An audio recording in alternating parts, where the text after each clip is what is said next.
नमस्कार मेरे प्यारे दोस्तों, आप सब कैसे हैं। आई होप आप लोग अच्छे होंगे, मस्त होंगे और अपनी पढ़ाई ज़बरदस्त तरीके से कर रहे होंगे। दोस्तों देखिए, हम उत्तर प्रदेश स्पेशल या यूपी स्पेशल देख रहे थे। यूपी स्पेशल की जीके जीएस जितना यूपी स्पेशल से रिलेटेड है सारा हम देख रहे थे। और ये बुक किसकी है तो अंकित भाटी सर की बुक है, जो किसके लिए इंपॉर्टेंट है तो आर के लिए important. UP triple S C के जितने भी एग्जाम होते हैं, वो कोई भी एग्जाम हो सबके लिए, जूनियर असिस्टेंट हो, लेखपाल हो या मतलब हमारा लोअर पीसीएस हो, जितने भी एग्जाम है यूपी कांस्टेबल से लेकर सारे एग्जाम के लिए ये इंपॉर्टेंट है। इसमें देखिए 3000 प्लस प्रैक्टिस सेट दिए हुए। आज से जो हमारी क्लास होंगी ना वो सबसे यूनिक होंगी। रीज़न ये है क्योंकि अभी तक हम 3 क्लास में उत्तर प्रदेश का परिचय देखें, यानी क्या क्या हमें पढ़ना था, एक संक्षिप्त विवरण था। यानी जिसे व्याख्या नहीं पढ़नी है वो मतलब उतना पढ़ सकता है, लेकिन जिसे व्याख्या उसके बाद क्वेश्चन पढ़ना है तो आगे आज से जर्नी स्टार्ट होती है। देखिए हम पहला चैप्टर लेंगे उत्तर प्रदेश भौगोलिक अवस्थिति, मृदा, कृषि एवं पशुपालन। और देखिए इसमें मैं अपना लॉजिक बताऊंगा, अपनी ट्रिक बताऊंगा, अपना तरीका बताऊंगा, तो ध्यान से देखिएगा, आपके सारे क्वेश्चन सही होंगे, यकीन मानिए। यूपी स्पेशल जूनियर असिस्टेंट में 20 नंबर की है, हमें कम से कम नहीं 17-18 क्वेश्चन का टारगेट लेकर चलना है। 2-3 योजनाएं अलग से, देखिए यूपी की योजनाएं हम अलग से कराएंगे पेपर के टाइम, तो टेंशन नहीं लेना है, ठीक। अभी केवल आपको देखना है बस। अभी जो करा रहा हूँ 2 टॉपिक, जैसे कंप्यूटर और ये करा रहा हूँ, तो इस पर ध्यान दीजिए विशेष। बाकी जीएस आप प्रीवियस ईयर जो करा चुका हूँ पहले वो देखिएगा, और पीवाईक्यू सॉल्व करते रहिए, प्रैक्टिस सेट, बहुत सारी चीज़ें करते रहिए। अब हम देखते हैं पहला चैप्टर हमारा है भौगोलिक अवस्थिति। इसमें है मृदा, कृषि है और पशुपालन है, ये सारी चीज़ें हम देखते हैं। देखिए इसमें हम राजनीतिक मानचित्र पहले ही देख चुके थे, लेकिन फिर भी हम बता दे रहा हूँ आपको एक बार।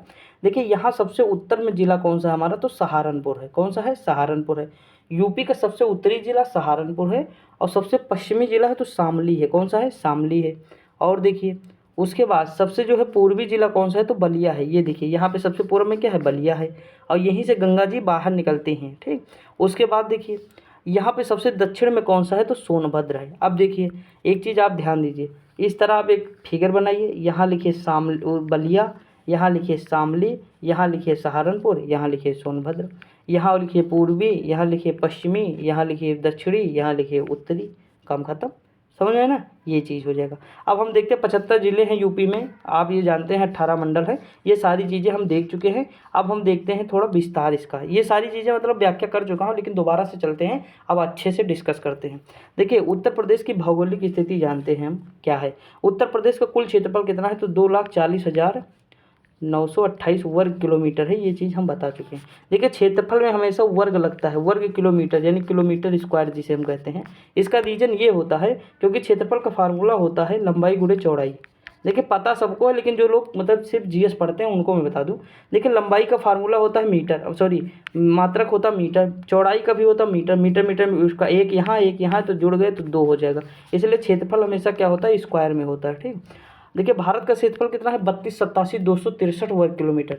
भारत का क्षेत्रफल 32,87,263 वर्ग किलोमीटर भारत का क्षेत्रफल है। उत्तर प्रदेश का इतना है, तो यहाँ देखिए लिखा है जो भारत के कुल भौगोलिक क्षेत्रफल के कितना है, 7.33% है।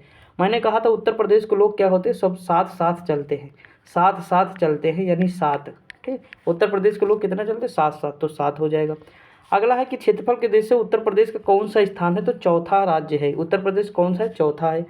गौरतलब है कि क्षेत्रफल के देश से राजस्थान जो है सबसे बड़ा राज्य है, ठीक, सबसे बड़ा राजस्थान है। उसके बाद कौन सा है, तो एमपी यानी उससे सटा हुआ मध्य प्रदेश है।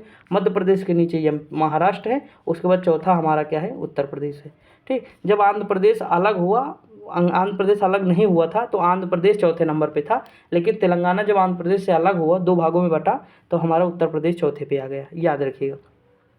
उत्तर प्रदेश का भारत की उत्तरी सीमा प्रांत में देखिए 23 डिग्री 52 मिनट, ये जो ऊपर निशान लगा होता है ये मिनट का होता है। 23 डिग्री 52 मिनट उत्तरी अक्षांश से 30 डिग्री 28 मिनट उत्तरी अक्षांश के मध्य है। इसका कहने का मतलब ये है, अभी मैं बता रहा हूँ क्या कहने का मतलब है। उसके बाद 77 डिग्री 30 मिनट पूर्वी देशांतर से 84 डिग्री 39 पूर्वी देशांतर। आपको ये नहीं याद करना है, ये यूपी पीसीएस वाले याद करेंगे जो मतलब बड़ी परीक्षा देते हैं, थोड़ा सा हाई लेवल। कभी पूछा नहीं, हमें नहीं लगता है, लेकिन आपको एक ओवरव्यू लेकर चलना है कि 30 और 77 से 84। अब देखिए दोनों में कितना डिफरेंस है, तो 7 का डिफरेंस यहाँ है और 7 ही का डिफरेंस यहाँ है। देखिए दोनों में 7 का अंतर है कि नहीं। 77 से 84 सो 7 जोड़ेंगे, यहाँ देखिए 23 से 30 7 जोड़ेंगे। डिफरेंस हमें पता होना चाहिए कि कितना है, बस इतना अंतर है। अब देखिए मैं बता रहा हूँ थोड़ा ये करते हैं। देखिए भाई सब लोग यार ये ना कहना कि बहुत जूम करो, वरना फट जाता तो साफ दिखता नहीं। देखिए जूम करने पर है, पीडीएफ में बनाते बनाते पागल हो जाता हूँ। इस बुक की पीडीएफ बहुत दिमाग ख़राब करती। मैं कम से कम हो गया आधा घंटे से ट्राई कर रहा हूँ पीडीएफ बनाने में, सोच लीजिए। लेकिन फिर भी बनाना है, कई बार मतलब भीग चुका हूँ, लेकिन अब क्या ही कहें। फ़ैन बंद कर देता हूँ इसलिए ताकि मतलब हवा से थोड़ा दिक्कत ना करे, ब्लर ना हो पीडीएफ, ये सारी चीज़ें होती हैं। तो आप सोच सकते हैं किस लेवल का। देखिए अब जैसे मान लीजिए उत्तर प्रदेश हमारा ये है, ठीक। तो मान लीजिए अक्षांश है हमारा, सॉरी ये क्या है, ये हमारा इक्वेटर है। तो भारत तो मतलब उत्तर मतलब वो गोलार्ध कौन है, उत्तरी गोलार्ध है, और उत्तर पूर्वी गोलार्ध में भारत स्थित है, ठीक। मतलब गोलार्ध हमारा ये है, लेकिन भारत की अवस्थिति क्या है, उत्तर पूर्व है नहीं, भारत की अवस्थिति यहाँ। तो उत्तर प्रदेश का भी यही सिस्टम है। उत्तर प्रदेश क्या है, मान लीजिए भाई भारत में ही उत्तर प्रदेश है, तो ये उत्तर में हो गया। उत्तर प्रदेश कहाँ है, उत्तर में है। उसके बाद देखिए भाई हम देशांतर से ही ले रहे हैं ये सारी चीज़ें, ठीक। देशांतर से ही लिया जाए, सॉरी इक्वेटर से लिया जाएगा, क्या चीज़, इक्वेटर से। तो उत्तरी अक्षांश कहाँ है, उत्तरी अक्षांश ये हो जाएगा, ऊपर ही हम बढ़ेंगे तो 30 डिग्री उत्तरी अक्षांश पे है उत्तर प्रदेश, और जो है 23 डिग्री से 30 के मध्य है। और यहाँ क्या है, 77 से है, यहाँ 77 से, और ये है। आप जब भारत का याद करेंगे तो अपने आप यूपी का याद हो जाएगा। आप ध्यान दीजिएगा थोड़ा, ठीक। समझिएगा। बाकी ज्योग्राफी में हम बताए हैं कई बार ये सारी चीज़ें, वो तो वहाँ डिस्कस कर देंगे फिर से, ठीक। तो उसकी टेंशन ना लीजिएगा, कभी आएगा नहीं जल्दी। आप ये ध्यान दीजिएगा। देखिए आएगा भी तो मैंने लॉजिक बताया कि 7 का अंतर देख लीजिएगा दोनों में, 7 का अगर अंतर होगा तो आपका सही हो जाएगा। देखिए यहाँ लिखा है उत्तर प्रदेश राज्य की पूर्व से पश्चिम लंबाई कितनी है, तो 650 किलोमीटर है, और उत्तर से दक्षिण की चौड़ाई कितनी है, तो 240 है। इसका कहने का मतलब है कि पश्चिम से पूर्व जो ये लंबाई मैंने बताया है बलिया से शामली वाली, ये कितनी है, तो 650 किलोमीटर है। और जो सहारनपुर से ये दक्षिण में बताया है ये कितना है, 240 है। समझ आया कि नहीं। तो ये चीज़ है। अगला दिया है कि उत्तर प्रदेश में उत्तर में उत्तराखंड है, हिमाचल प्रदेश, और पश्चिम में हरियाणा है, राजस्थान है, केंद्र शासित प्रदेश दिल्ली है, और दक्षिण में मध्य प्रदेश है, छत्तीसगढ़ है, पूर्व में बिहार और झारखंड है। इसका कहने का मतलब अगर ये उत्तर प्रदेश है तो उत्तर प्रदेश में पूर्व में यहाँ पे कौन है, उत्तराखंड है, उसके बाद हिमाचल प्रदेश, और इधर हरियाणा पड़ेगा, ठीक। सॉरी हरियाणा पश्चिम में हो जाएगा। देखिए उत्तर में तो यही 2 जिले हो जाएंगे, पश्चिम में यहाँ हरियाणा हो जाएगा, दिल्ली हो जाएगा, राजस्थान हो जाएगा पश्चिम में, ठीक। दक्षिण में क्या आएगा, मध्य प्रदेश आएगा, मध्य प्रदेश से अलग छत्तीसगढ़ होगा, पूर्व में बिहार आएगा, बिहार से अलग हुआ तो झारखंड हो जाएगा। ये चीज़ कहने का इसका मतलब था, समझा कि नहीं। अब देखते हैं लखीमपुर खीरी। देखिए नेपाल से जो सीमा साझा करते हैं 7 जिले हैं यूपी के, मैंने बताया था। लखीमपुर खीरी है, पीलीभीत, बहराइच, श्रावस्ती, बलरामपुर, सिद्धार्थनगर, महाराजगंज, ये इतने ज़िले हैं जो नेपाल से सीमा साझा करते हैं। अगला है गाजियाबाद, मेरठ, हापुड़, गौतम बुद्ध नगर, बुलंदशहर, मुजफ्फरनगर और शामली, बागपत, ये 8 जो ज़िले हैं ये एनसीआर, नेशनल कैपिटल रीजन यानी राष्ट्रीय राजधानी क्षेत्र में शामिल है। यूपी के 8 ज़िले इसमें शामिल हैं, 7 ज़िले नेपाल से सीमा साझा करते हैं। याद रखिएगा इतना, ठीक। आगे बढ़ते हैं। अब देखते हैं हम लोग क्या देखते हैं, मृदा, कृषि एवं पशुपालन। अब यहाँ से हमारी शुरुआत होती है। देखिए यहाँ लिखा मिट्टी के अध्ययन को पेडोलॉजी कहते हैं, मृदा विज्ञान। पेडोलॉजी क्या कहते हैं, मिट्टी के अध्ययन को कहते हैं, यानी जो हम मिट्टी का अध्ययन करते हैं पेडोलॉजी कहलाते हैं, मृदा विज्ञान कहलाते हैं। मृदा या मिट्टी का निर्माण मूल चट्टानों के अपक्षय या विघटन से होता है। अपक्षय के फलस्वरूप मिट्टी की चट्टानें छोटे कणों में टूटती हैं, जिन्हें रेगोलिथ कहा जाता है। अब देखिए मैं आपको एक चीज़ बता रहा हूँ, ये बस इतना याद रखिए, रेगोलिथ जिसे कहते हैं। मैं समझाने जा रहा हूँ आपको अपक्षय अपरदन और मृदा कैसे बनती है।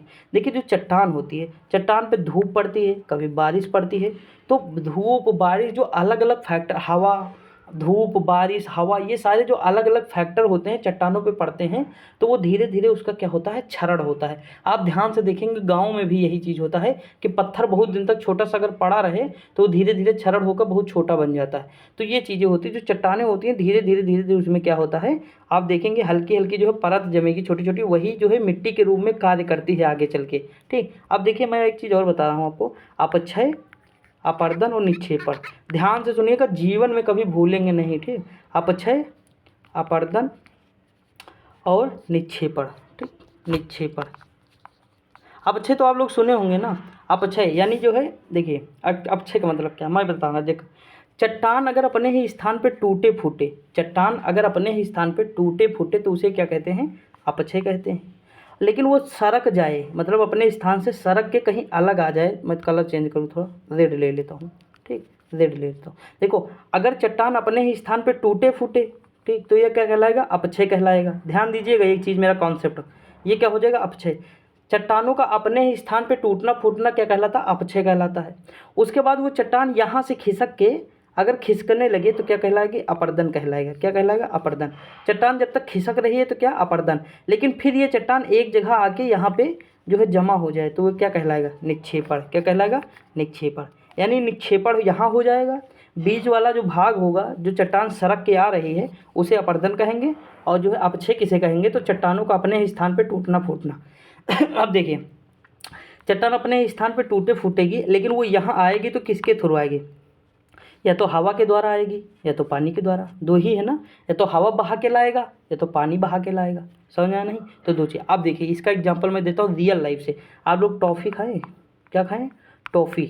तो देखिए टॉफ़ी को अगर हम माउथ में अपने लें और माउथ में लेकर कट कट करके दांत से हमें कूट दें, पूरी टॉफ़ी को, मतलब कूच लें, कूचना कहते हैं ना गाँव में, तो कूच लें। आप कूच लेंगे तो वो मतलब पूरी टॉफ़ी जो कूच गई है हमारे मुंह में है तो वो क्या है? अपक्षय हो गया है। यानी चट्टान यानी टॉफ़ी का अपने ही स्थान पे टूटना फूटना क्या कहलाएगा?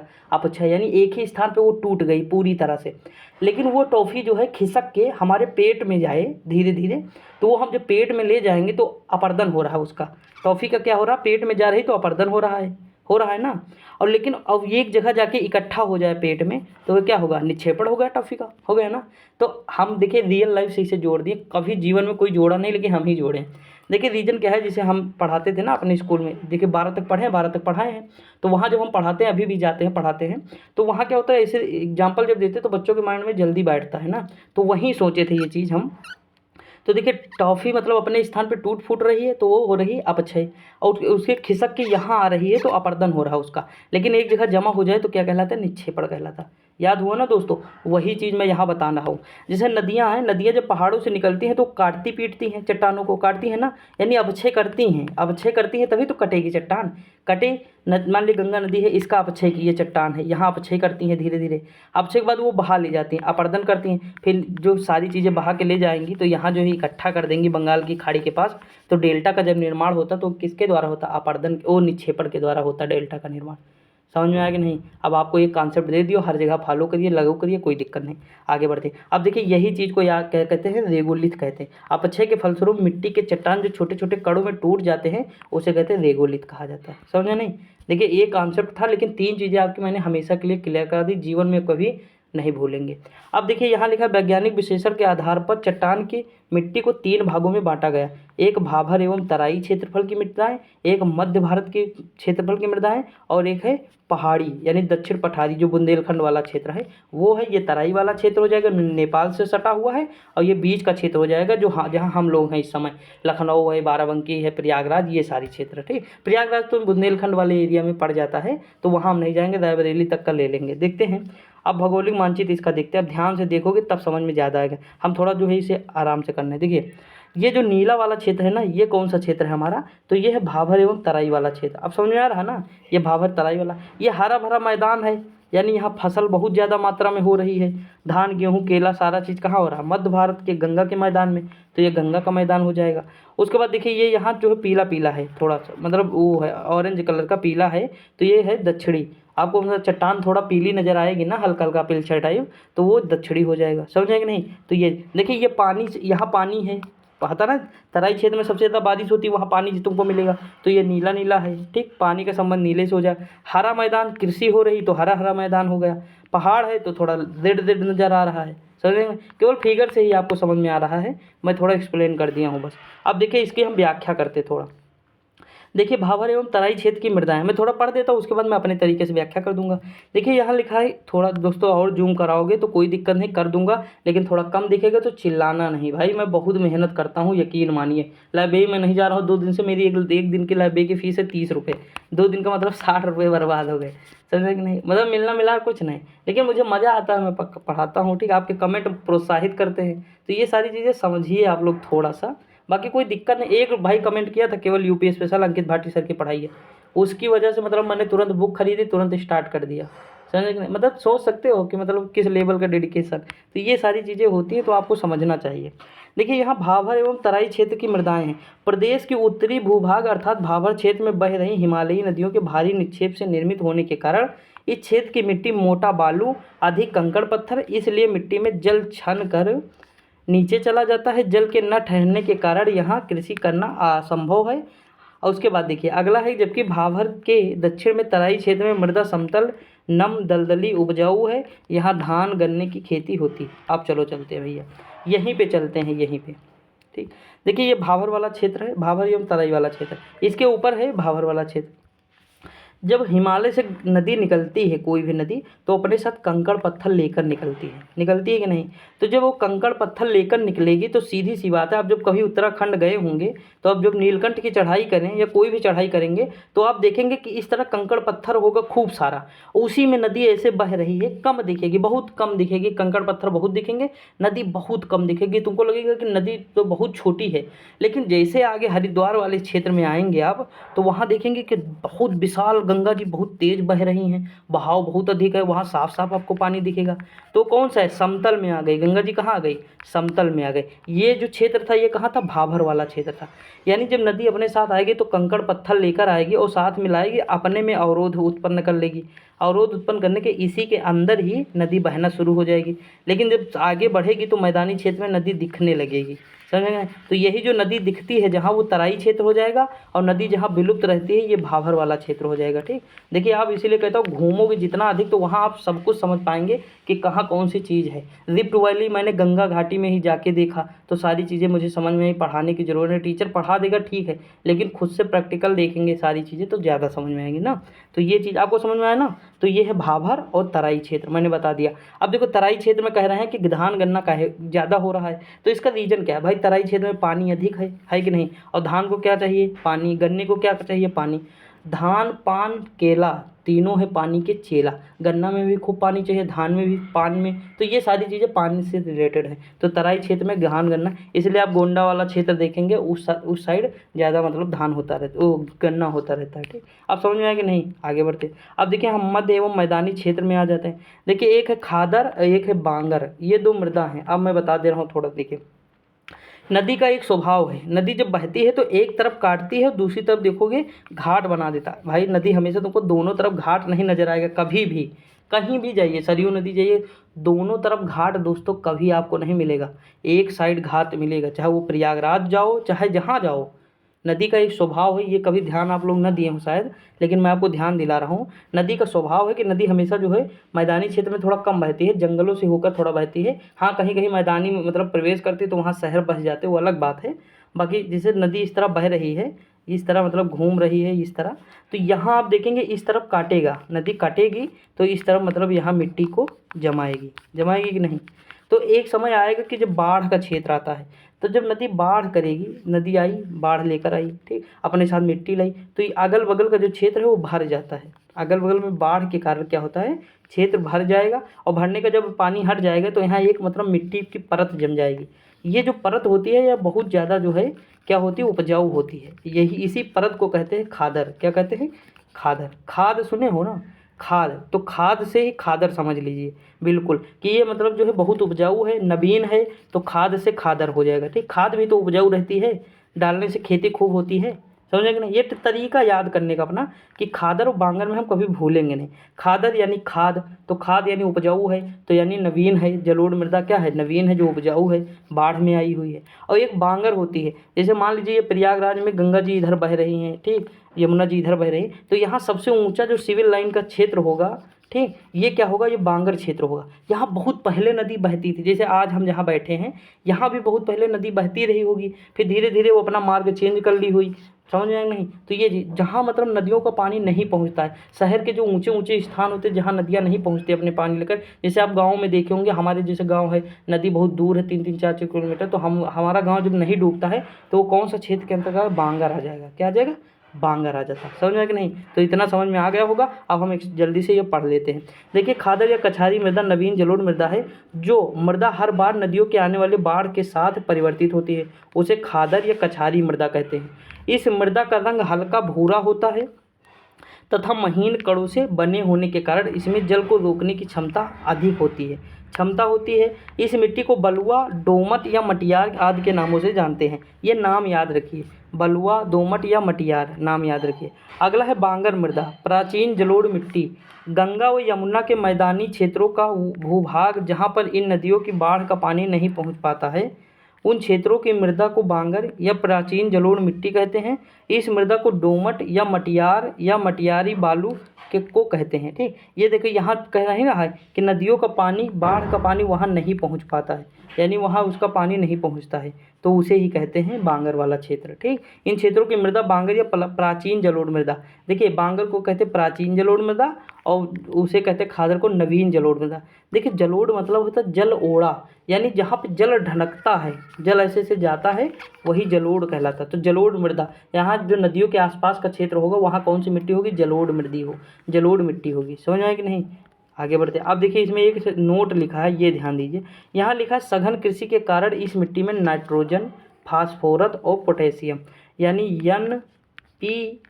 एनपीके की कमी होती है। इसीलिए आप देखे होंगे एनपीके जो खाद आती है खूब छिड़कते हैं गांव में, खूब डालते हैं एनपीके। समझा कि नहीं? तो यही चीज़ है, इसकी कमी होती है एनपीके, नाइट्रोजन, फास्फोरस और पोटेशियम को के से डिनोट करते हैं। ठीक, आप देख लीजिए एनपी। अब ये चीज़ समझ में आ गया होगा जितना मैंने अभी तक पढ़ाया है। आगे बढ़ते हैं। अगला लिखा भूड़ मृदा। ठीक, ये कौन सी मृदा है? ध्यान दीजिए।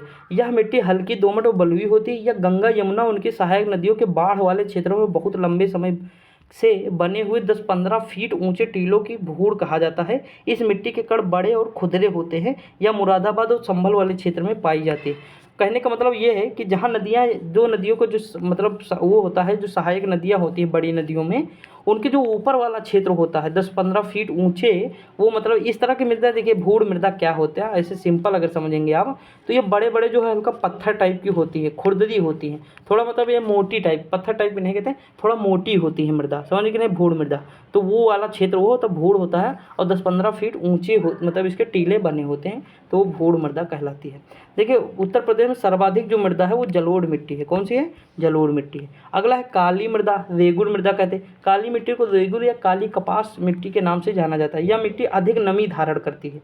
आप पढ़े होंगे जो लावा के निर्माण से हुआ है काली मिट्टी का, दक्कन वाले भाग में काली मिट्टी मिलती है, कपास की खेती के लिए सबसे उपयुक्त है। यह स्वतः जुताई वाली मिट्टी भी कहलाती है। ये सारी चीज़ें आप पढ़े होंगे। देखिए ये नमी अधिक धारण करती है, नमी धारण करने की क्षमता इसकी अधिक है। समझ में कि नहीं? रेगुर प्रदेश के पश्चिमी क्षेत्र और बुंदेलखंड क्षेत्र में पाई जाती है। रेगुर जो मिट्टी, काली मिट्टी है, वो उत्तर प्रदेश के पश्चिमी और बुंदेलखंड वाले क्षेत्र में पाई जाती है। अगला क्वेश्चन है लवड़ीय या क्षारीय मृदा। इसे कहते हैं रेह या बंजर या कल्लर मृदा।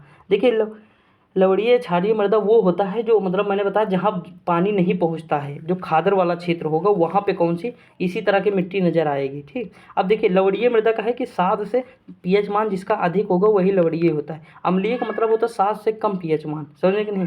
तो 7 से 8.5 के मध्य क्षारीय मिट्टी का पीएच मान 8.5 से अधिक होता है।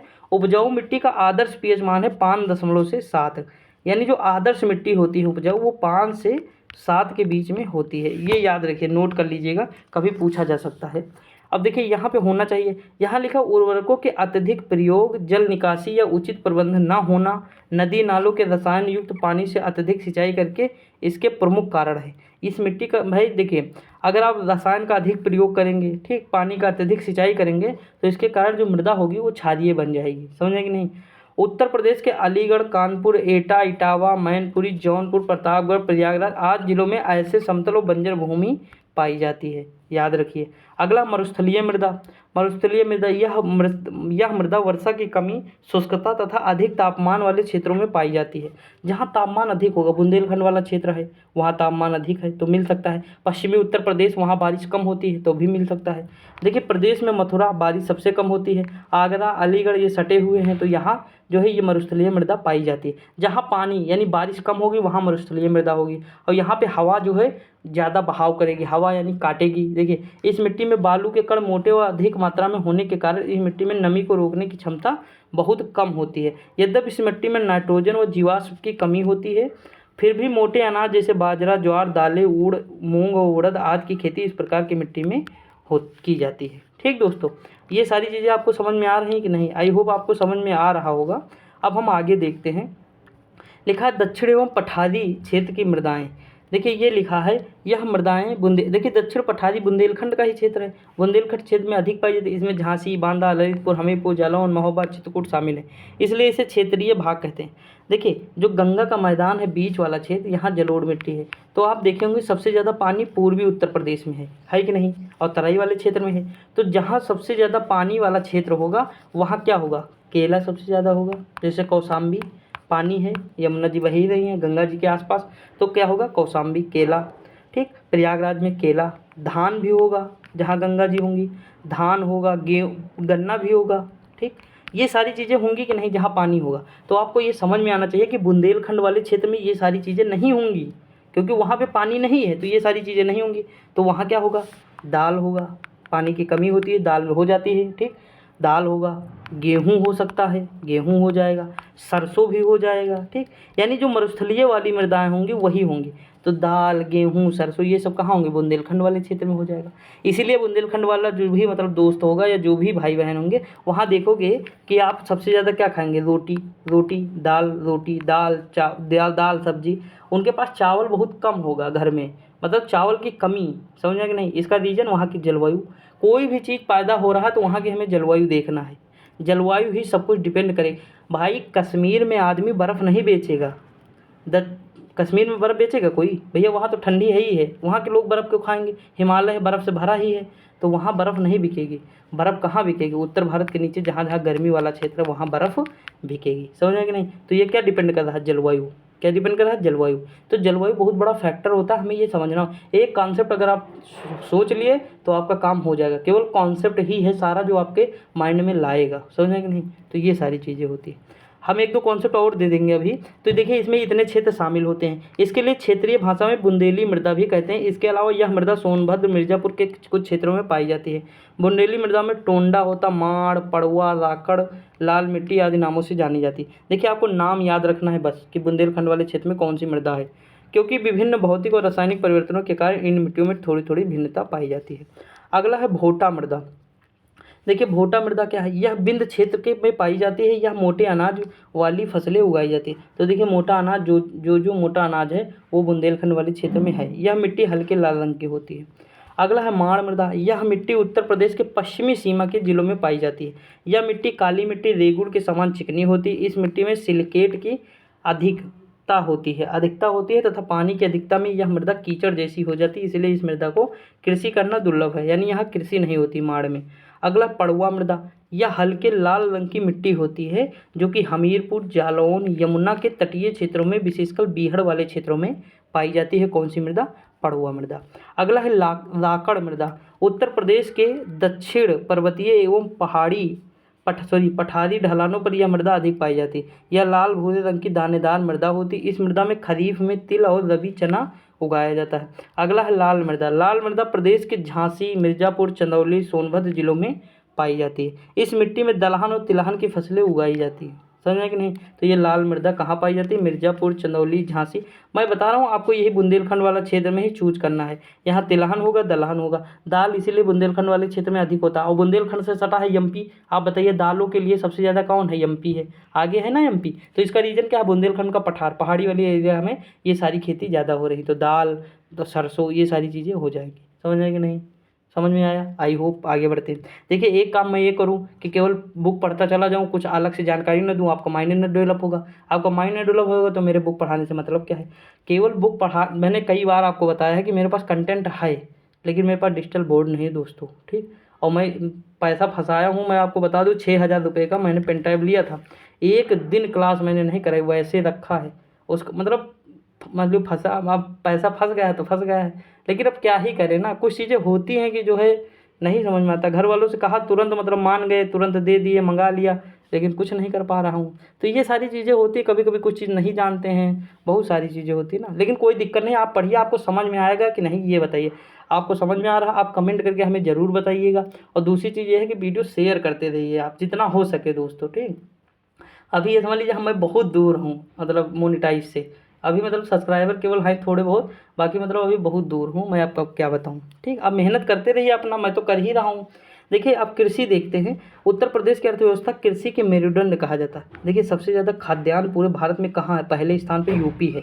यानी खाद्यान्न में क्या है, धान गेहूँ ये सारी चीज़ें कहाँ सबसे ज़्यादा होती है, तो यूपी में होती है सर, क्योंकि वहाँ क्या है, गंगा का मैदान है और गंगा के मैदान में पानी की कमी नहीं है, बरसात भी अच्छी खासी हो जाती है। देखिए आप ये कहेंगे भैया ये बताओ मथुरा जो है सूखा है, जबकि पूर्वी उत्तर प्रदेश में ये सारी जगह मतलब बहुत बारिश होती है।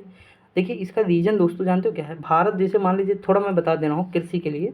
भारत जैसे ही तो एक मानसून ये है कि इधर से आता है केरल से, केरल आएगा गोवा कर्नाटक महाराष्ट्र होते हुए यहाँ देखिए गिर है और मांडवी की पहाड़ियाँ हैं, तो ये सीधे निकल जाता है, तो राजस्थान में बारिश नहीं कर पाता है। और यहाँ जाएगा तो हिमालय आएगा, उत्तराखंड वाला क्षेत्र यहाँ जाएगा, टकराएगा और धड़ धड़ बारिश करेगा, तो ये वाला क्षेत्र बारिश हो जाता है। ठीक, इसका एक रीज़न ये होगा। दूसरी ये होता है कि जब ये वाला मानसून आता है दक्षिण पश्चिम वाला मानसून, तो एक बंगाल की खाड़ी में शाखा ये जाती है, तो यहाँ की जलवाष्प को उठा लेती है। यहाँ का जो है जलवाष्प उठा के यहाँ गारो खासी जयंतिया पहाड़ियाँ हैं इधर, तो यहाँ पे खूब बारिश करेगा। दूसरी चीज़ यहीं से टकरा के ये गंगा के मैदान में प्रवेश करता है। ठीक, अब गंगा के मैदान में प्रवेश करेगा तो इधर बढ़ता है, तो जो नमी रहती है तो सबसे ज़्यादा बारिश कोलकाता में हो जाएगी, कोलकाता के बाद फिर बिहार में हो जाएगी, बिहार के बाद फिर धीरे धीरे आएगी। इसलिए ठंडी में आप जब सुनेंगे तो ज़्यादातर आप देखेंगे कि इधर से मानसून, मतलब गर्मी में इधर से मानसून चल रहा है। ठीक, सबसे ज़्यादा बारिश पूर्वी उत्तर प्रदेश में होगी, लास्ट में जाके दिल्ली में थोड़ी बहुत हो जाएगी, मथुरा, इसीलिए तो सूखा हो जाता है। यही तो कारण है कि मथुरा में बारिश कम होती है, क्योंकि यहाँ पे जाते जाते नमी कम रह जाती है, उसमें केवल हवा बचती है बस। समझ रहे कि नहीं, ये रीज़न हो जाता है। और देखिए जब ठंडी होगी तो ठंडी में जो बारिश होती है तो इधर से होती है, यानी पहले पंजाब हरियाणा फिर दिल्ली ये सब क्षेत्रों में होगी, उसके बाद इधर होती है, क्योंकि ये जो है भूमध्य सागर से बारिश हो रही है, ये वाला समझ रहे कि नहीं, पश्चिमी विक्षोभ जिसे कहते हैं। तो ये सारी चीज़ें कॉन्सेप्ट हैं, धीरे धीरे आपको समझ में आ जाएगा सारी चीज़ें। मैं जितना हो सकेगा अच्छे से डिस्कस करूँगा और आपको सारी चीज़ें बताने, मैं एक दिन में तो सब नहीं बता सकता दोस्तों, लेकिन हाँ ये है कि मैं जितना जानता हूँ सारा कुछ बताऊँगा, बहुत अच्छे से डिस्कस करूँगा। समझ कि नहीं, तो कृषि का आपको समझ में आ गया होगा। अब देखिए मेरुदंड माना जाता है। गत वर्ष की आर्थिक समीक्षा के अनुसार उत्तर प्रदेश गेहूं खाद्यान्न उत्पादन में देश में प्रथम है। मैंने बताया था गेहूं गन्ना ये आलू इन सब में क्या है, प्रथम है। साथ ही भारत का सबसे बड़ा गन्ना और आलू उत्पादक कौन है, उत्तर प्रदेश है। ये सब हमें पता है। ठीक, आगे बढ़ते। अगला वर्ष 2014-15 में कृषि जनगणना आंकड़ों के अनुसार प्रदेश में 165 लाख हेक्टेयर, यानी मान लीजिए 166 लाख हेक्टेयर यानी 68% क्षेत्र में खेती की जाती है। प्रदेश की कृषि योग्य भूमि 88% भाग पर खाद्यान्न बोए जाते हैं, जिससे देश के खाद्यान्न उत्पादन में उत्तर प्रदेश का 18% योगदान है। कितना है, 18%। अगला है वर्ष 2011 की जनगणना के अनुसार उत्तर प्रदेश की कुल कार्यशील जनसंख्या कितनी है, तो लगभग 60% जनसंख्या है जो कृषि से संबंधित है उत्तर प्रदेश में, यानी जो कार्य करने योग्य जनसंख्या है। अगला दिया है कि उत्तर प्रदेश भौगोलिक विस्तार की दृष्टि से चौथा, और इसका क्षेत्रफल मैंने बताया था 2,40,928 वर्ग किलोमीटर, और भारत का क्षेत्रफल है 32,87,263 वर्ग किलोमीटर।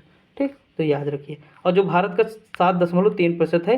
देखिए अब यहाँ ये सारी चीज़ें तो जानते हैं। अब देखिए अगला है कि प्रदेश में 4 पारिस्थितिक क्षेत्र हैं, जो तराई गंगा का मैदान भाभर बिंद क्षेत्र व आच्छादित हैं। ठीक, अब देखिए दोस्तों यहाँ थोड़ा कम साफ आ रहा है, अभी आगे आ जाएगा आराम से। देखिए ये देखो साफ आ गया ना, तो ऊपर थोड़ा मतलब हो जाता है कभी कभी, क्योंकि पिक लेते हुए ना मैं क्या ही अब बताऊँ, सारी चीज़ थोड़ा मैनेज कर लीजिए दोस्त, बस इतना कहूँगा। यहाँ लिखा वर्षा भूभाग मृदा की विशेषताओं के आधार पर प्रदेश को 9 विभिन्न जलवायु क्षेत्रों में बांटा गया है। कौन कौन से हैं, तो भाभर तराई क्षेत्र जो ऊपर वाला हो जाएगा, मतलब ये नेपाल वाला जो सटा हुआ क्षेत्र है। पश्चिमी मैदान यानी जो इस साइड हो जाएगा दिल्ली के अगल बगल। ठीक, और पश्चिमी मध्य मैदान, तो पश्चिमी मध्य मैदान ये हो जाएगा। ठीक, बीच वाला थोड़ा दक्षिण पश्चिमी, तो दक्षिण पश्चिमी वाला ये वाला क्षेत्र हो जाएगा। ठीक, जो मतलब राजस्थान वाला थोड़ा एरिया है। मध्य मैदान भैया सबसे ज़्यादा कृषि मध्य वाले मैदान में होती है। देखिए मैं ऐसे बता रहा हूँ ताकि आपको एक ओवरव्यू मिल जाए कि कौन सा। बुंदेलखंड वाला प्रदेश, तो बुंदेलखंड का ये वाला क्षेत्र हो जाएगा। ठीक दोस्त, बुंदेलखंड का वो वाला हो जाएगा। अब देखिए बुंदेलखंड का हो गया, अब क्या बचा, बुंदेलखंड हो गया। उत्तर पूर्वी मैदान, तो उत्तर पूर्वी ये वाला हो जाएगा, उत्तर पूर्व में क्षेत्र। ठीक, गोरखपुर महाराजगंज वाला क्षेत्र हो जाएगा। उसके बाद बिंद वाला कौन सा हो जाएगा, तो विंध्याचल मंदिर कहाँ है पता है, मिर्ज़ापुर वाला क्षेत्र हो जाएगा। ठीक, तो ये सारी चीज़ें हो जाएगा, तो इतने हो जाएंगे 9 हमारे। ये अब की बार आर में पूछा गया, मैं बताया भी था। अब देखिए अगला है प्रदेश में फसल चक्र देखते हैं, प्रदेश में क्या क्या चीज़ें होती हैं वो देखते हैं। उत्तर प्रदेश में रबी, खरीफ, जायद 3 प्रकार की फसलों का उत्पादन किया जाता है। देखिए रबी की फसलें वो होती हैं जो ठंडी वाली फसलें होती हैं, ठंडी में, और ये जो खरीफ होती है वो गर्मी में होती है। कौन सी होती है? गर्मी में होती है। जब बारिश का मौसम आएगा तब खरीफ होगी, जैसे इस समय जून जुलाई में बोई जाएगी, ठीक। उसके बाद जायद की होती है, जैसे खीरा, ककड़ी, ये सब अप्रैल सितंबर में बोई जाती है, ये हो जाएगा। देखिए इसकी एक ट्रिक है, जैसे ये वाला, तो देखिए ऐसे सिंपल जानिए, जो ठंडी में होती है वो रबी, रबी क्या है? ठंडी में आता है। ऐसे मान लीजिए मेरा दोस्त रबी वो ठंडी में आता है, और खरीफ, खरीफ गर्मी में आएगा, जायद वो आएगा जाड़े के, मतलब ठंडी के बाद, यानी जाड़े के बाद है, ठीक, जायद आएगा। अब देखो बस ऐसे थोड़ा देखो, रबी में कौन कौन सी है जो मतलब जो है ठंडी में बोई जाए, यानी अक्टूबर नवंबर में ठंडी स्टार्ट होती तब बोई जाती। तो देखिए इसमें गेहूँ बोया जाता है कि नहीं? अक्टूबर नवंबर में गेहूँ हो जाएगा, आलू हो जाएगा। अब गेहूँ है, आलू है, तो सरसों भी तो होगा, सरसों हो जाएगा। सरसों में मटर भी होती है, देखो सरसों में गाँव मटर बोते नहीं, तो मटर हो जाएगा, समझे कि नहीं? अलसी हो जाएगा, ये सारी चीज़ें। चना, सरसों चना होता ना, चना में सरसों भी होता है। आप लोग साग वाग गाँव में खाए होंगे। तो ये सारी चीज़ें होती है, तो रबी का होता है। रबी कब आता है? ठंडी में, इन ठंडी वाली फसलें। अब देखते हैं, देखिए इसके एक ट्रिक है, गौरव सर बताया, नाई हूटर बजते ही जोश में आलू लाया, ठीक। ये ट्रिक मेरी नहीं, गौरव सर की ट्रिक है, वही मुझे भी याद है दोस्तों। तो फिर मैंने क्या ही, मतलब बहुत पहले क्लास कर रहा था तब बताए थे, 1-2 साल हो गया। अब तो मान लो नहीं करता हूँ इतना, कभी कभी कर लेता हूँ जब इम्पोर्टेंट होता है कोई चीज़ तब। देखिए यहाँ क्या है, रबी की फसल है, तो रबी की फसल क्या है? अब देखिए शीत ऋतु में आरंभ अक्टूबर नवंबर में बोई जाती है, मार्च अप्रैल में काटी जाती है, ठीक। इन फसलों का औसत तापमान तथा कम सिंचाई की आवश्यकता होती है। ये चीज़ मैंने आपको बताया। अप्रैल और मार्च अप्रैल में गेहूँ काटा जाता है कि नहीं? आलू की खुदाई होती है मार्च अप्रैल में। तो ये सारी चीज़ें आपको नज़र आएंगी मार्च अप्रैल में। अब देखिए इनकी फसल क्या है, देखिए उसमें क्या था, ट्रिक थी, मैं बता दे रहा हूँ आपको ट्रिक। नाई हूटर बजते ही जोश में आलू लाया, नाई हूटर बजते ही जोश में आलू लाया, जोश में आलू लाया, ठीक। तो आलू तो लाया, तो आलू तो है ही, पता है। नाई, जो ना है ना, ये इसका हो जाएगा चना, ना से चना, ई से क्या हो जाएगा दोस्तों? ई से कुछ नहीं है, हमको लगता है ना से बस यही है, चना। देखिए हु से क्या हो जाएगा? गेहूँ, हु से गेहूँ, टा से मटर, टर से मटर, गेहूटर यानी टर, मटर हो जाएगा। बजते से बाजरा हो जाएगा, बाजरा नहीं होगा दोस्तों, ठीक, ये नहीं है। उसके बाद देखिए अलसी, तो ये इतना छोड़ो, जौ हो जाएगा, जो से जौ, सा से सरसों, ठीक। तो यहाँ देखिए गेहूँ, चना, जौ, मटर, सरसों, अलसी, तंबाकू, आलू, ये हो जाएगा। अगला खरीफ, तो भैया मैंने तो यही याद किया था कि खरीफ बारिश की फसल है, तो बारिश बारिश में जो होता है, जैसे ज्वार, बाजरा, मक्का, धान, सन, कपास, मूंगफली, गन्ना, मूंग, उड़द, तुअर, सोयाबीन, ये सारा क्या है? खरीफ की फसल है। यानी जो दालें होती हैं वो खरीफ में जोड़ दो आप, काम हो जाएगा। अब यहाँ देखिए मई, जून, जुलाई में बोई जाती है, सितंबर, अक्टूबर में काटी जाती है। इन फसलों को अधिकतम तापमान तथा अधिक सिंचाई चाहिए। तो भैया देखिए गर्मी में बोई जाएगी तो तापमान अधिक होगा, अब जब तापमान अधिक होगा तो सिंचाई भी अधिक होगी, एकदम लॉजिक वाला सवाल है, ठीक, थोड़ा सा समझना। अब देखिए खरीफ की फसलें कौन सी हैं, तो मैंने ये बता ही दिया सारी। अब देखिए जायद की फसलें क्या है? मार्च अप्रैल में बोई जाएंगी, जून जुलाई में काटी जाएंगी। जायद की फसलें गर्मी में होती हैं, जैसे जितने भी फल फूल हैं, सब्जियां हैं, तरबूज, खरबूज, सब चल रहा है ना वर्तमान में, जून जुलाई तक तैयार होंगी, तो चल रहा है लोबिया, ककड़ी, खीरा, ये सारी चीज़ें। तो चाप के खाइए, मौज करिए, पढ़ते रहिए। अब देखते हैं उत्तर प्रदेश में प्रमुख फसलें और उनसे संबंधित तथ्य। अब देखिए गन्ना, गन्ना का तथ्य क्या है? गन्ना उत्तर प्रदेश में प्रथम, पूरे मतलब देश में प्रथम स्थान पे है। गन्ना प्रदेश की सर्वाधिक महत्वपूर्ण नगदी फसल है। कम्युनिटी पोस्ट आप लोग हमारा देखते हैं, कम्युनिटी पोस्ट, वहाँ मैंने क्वेश्चन कराया भी है कम्युनिटी पोस्ट में। गन्ना कैसी फसल है और गन्ना कैसी है? नगदी फसल है। 4 फसल थी, उसमें मैंने पूछा था नगदी फसल कौन सी है, लगभग 80% बच्चों ने सही जवाब दिया था गंगा। कम्युनिटी पोस्ट जरूर देखिए, 150 लोग कम से कम डेली जो है उसमें पार्टिसिपेट करते हैं, 150-200 ऐसे लोग करते हैं। आप लोग भी करते रहिए। कम्युनिटी पोस्ट जब क्वेश्चन करो तो जाके जो, क्योंकि कभी कभी मैं ट्रिक भी बताता हूँ, उसमें आपको एक अंदाज़ा भी मिलेगा, तो उससे दूर ना हटिए दोस्तों, वो आपके मान लीजिए एग्जाम का क्वेश्चन है, ठीक, ये सारी चीज़ें। अब देखिए गन्ना के बारे में मैंने बता दिया। अब उत्पादक क्षेत्र कौन है? तराई वाला क्षेत्र, जैसे गोरखपुर, लखीमपुर खीरी, यानी जो लगभग नेपाल से सटे हुए। सीतापुर है, बलिया है, बस्ती है, गोंडा, देवरिया, महाराजगंज, रामपुर, बरेली, पीलीभीत, ये तराई वाला हमारा क्षेत्र हो जाएगा। गन्ना होगा क्योंकि यहाँ पानी रहता है। गंगा यमुना द्वाब में भी होगा क्योंकि यहाँ भी पानी रहता है। मेरठ, मुजफ्फर, शामली, बागपत, सहारनपुर, बुलंदशहर, अलीगढ़, बिजनौर, गाजियाबाद, मुरादाबाद आदि। समझ कि नहीं दोस्तों? तो एक अगर आपको ओवरव्यू पता है कि जहाँ जहाँ पानी वहाँ वहाँ गन्ना और धान, ये सारी चीज़ें होंगी, तो आपको याद करने की ज़रूरत नहीं, रटने की ज़रूरत नहीं। आपको देखिए तराई वाला क्षेत्र पानी रहता है, तो हमको पता है पानी रहता तो गन्ना होगा, गेहूँ भी, धान भी होगा यहाँ। और देखिए केला भी हो सकता है, और गन्ना, गंगा यमुना का जो पानी रहेगा तो भैया गन्ना होगा, केला होगा, धान होगा। ठीक, आगे बढ़ते हैं। अब देखिए और क्या दिया है, देखिए यहाँ पे क्या दिया हुआ है, यहाँ दिया है भारतीय गन्ना अनुसंधान संस्थान, सॉरी दोस्तों एक सेकेंड, देखिए यहाँ लिखा है, देखिए आपको टाइम पता चला ना, 12 बजे वीडियो बन रही है। देखिए यहाँ जो है लिखा है भारतीय गन्ना अनुसंधान संस्थान कहाँ, लखनऊ में, और चीनी अगर पूछे तो कानपुर लगाएंगे। ठीक, यहाँ पे अगर लिखा हो चीनी अनुसंधान तो हम कानपुर लगाएंगे, लेकिन गन्ना है तो लखनऊ लगाएंगे। गन्ना कितने होते, लाखों, तो लखनऊ। इस संस्थान की स्थापना 1952 में हुई थी, इसकी स्थापना। केंद्रीय गन्ना अनुसंधान, अब देखिए यहाँ भारतीय है, यहाँ केंद्रीय है, तो केंद्रीय वाला कोयम्बटूर होगा, का से केंद्रीय, का से कोयम्बटूर। ठीक, इस तरह याद कर लीजिए। आगे बढ़ते हैं, अब गेहूं के बारे में बात करते हैं। गेहूं उत्तर प्रदेश में सर्वाधिक उत्पादक राज्य है। गेहूं के कुल कृषि योग्य भूमि कितने हैं, 24% पर गेहूं होती है, मतलब भूभाग पर गेहूं की खेती की जाती है, जिससे देश में गेहूं उत्पादन प्रदेश का योगदान लगभग 28% है, 28.75% है। प्रदेश में गेहूं उत्पादक प्रमुख जिले हैं गोरखपुर, सहारनपुर, मेरठ, आगरा, अलीगढ़, इटावा, कानपुर, मुरादाबाद, मुजफ्फरनगर, अलीगढ़, वाराणसी, बुलंदशहर आदि है। गोरखपुर अग्रणी है, गोरखपुर में गेहूं सबसे अधिक होता है। प्रदेश के दक्षिणी पठारी क्षेत्र में गेहूं की खेती नहीं की जाती है। ठीक, जो दक्षिणी पठारी क्षेत्र है, ठीक, देखिए गेहूं की खेती कहाँ नहीं की जाती है, दक्षिणी पठारी क्षेत्र में गेहूं की खेती नहीं की जाती। अब देखिए ध्यान दीजिए, इसका कहने का मतलब क्या है। दक्षिणी पठारी कौन सा आएगा, ये वाला क्षेत्र आएगा बुंदेलखंड वाले क्षेत्र में। ठीक, कौन से, बुंदेलखंड वाले क्षेत्र में। लेकिन दोस्तों एक चीज़ है कि यहाँ पे खेती ही नहीं की जाती, ये गलत बात है। खेती की जाती है लेकिन बहुत बड़े पैमाने पर नहीं की जाती है। मैंने बताया ना कि ये पहाड़ी क्षेत्र है, तो यहाँ पे पानी की कमी वैसे भी होगी, तो गेहूं को 2-3 पानी तो चाहिए ही कम से कम। तो यहाँ पे खेती की जाती है लेकिन बहुत नाम मात्र की जाती है, मतलब बहुत सारी ज़्यादा खेती नहीं की जाती है। तो यहाँ पे इसीलिए कहा कि पठारी क्षेत्र में गेहूँ की खेती नहीं की जाती।